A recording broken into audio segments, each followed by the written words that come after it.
May nakalimutan lang ako sa auto. Kukunin ko lang, ha?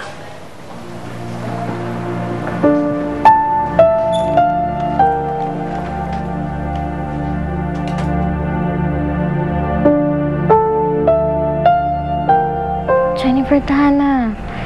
Kanina ka pa nakatitid dyan sa cellphone, ah. Baka tumawag po uli ang tatay. Magigising ka naman pagtatawag yun, eh. Tsaka baka bukas o sa ibang araw na yung tumawag. Mahal kaya ang long distance. Pero, marami pa po akong di nasasabi sa kanya, Ate Gemma. Gusto ko din po marinig ang boses niya. Kung ikaw na lang po kaya ang tumawag. May cellphone ka naman po, di ba? Ako na lang po magbabayad sa'yo. Jennifer, kahit gusto ko hindi kita mapagbibigyan. Wala akong load. Tsaka isa pa baka magsumbong ka sa tatay mo. Huwag mong gagawin yun, ha? Lalo lang lalaki yung gulo. Wala namang magagawa ang tatay mo. Mag-aalala lang siya. Gusto mo ba yun? Tana, Jennifer, matulog ka na. Baka mamaya sumilip dito si ate. Makita kang ganyan. Lalo lang magagalit yun. Pero, bakit po ganun? Parang ayaw po talaga nila sa akin. Bakit po parang pinapasama nila ang tingin sa akin ni Tito Jacob?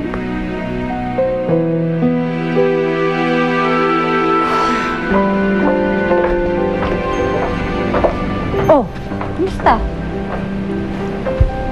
Balita ko, munti ka na daw sumabit kanina kay Jacob nang dahil lang sa Jennifer na yan. Paano ba naman kasi? Ang daldal niyong mag-asawa. Pwede ba, sa susunod, mag-iingat naman kayo sa mga sinasabi niyo?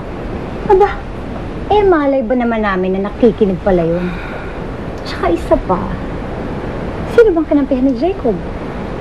Di ba ikaw naman? Napasama pa nga yung sampid na yun, eh. Kaya dapat magpasalamat ka sa amin. Dahil sa amin, you were able to hit 2 birds with 1 stone. Pwede ba, Claire? Wala akong pakialam sa birds na yan, no? Ang gusto kong atupagin, si Jacob, na hanggang ngayon, hirap na hirap pa rin akong espelengin. Ganun lang yun. Basta tiyagain mo lang. Nakukuha mo rin naman loob nun, eh. Paano nga?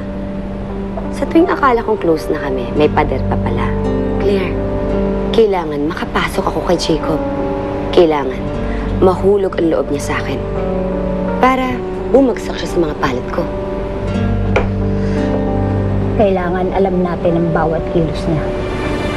At dapat meron din tayong tenga sa mga plano niya.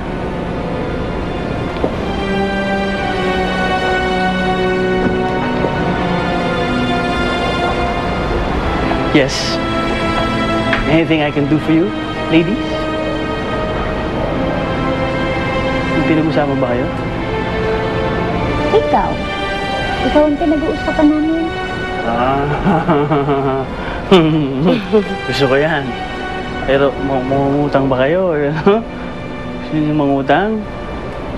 O may pag-uutos kayo? Gusto ko yan, ah. Ano yan?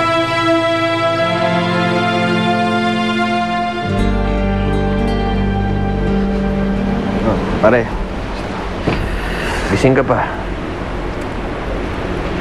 Eto, tulad mo. Hindi rin ako matahimik, eh. Dahil ito siguro sa nangyari kanina.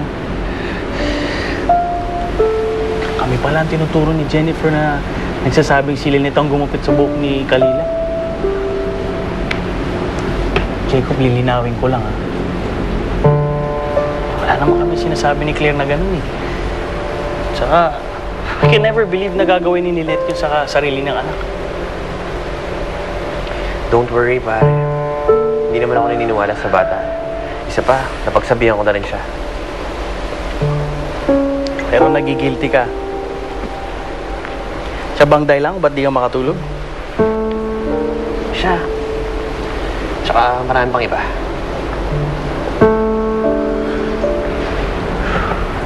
Huwag mong sabihin kasama rin sa iniisip mo si Sandra. Jacob, what will it take for you to really forget about her and move on. Ano yung sabihin? Ito lang yun Sa nakikita ko kasi, may chance ka na maging masaya ngayon eh. May chance ka na ma-experience ko anong joy ang meron ako being a father and a husband. Pero pinalalampas mo lang ito eh. Nangihinayin lang ako para sa'yo.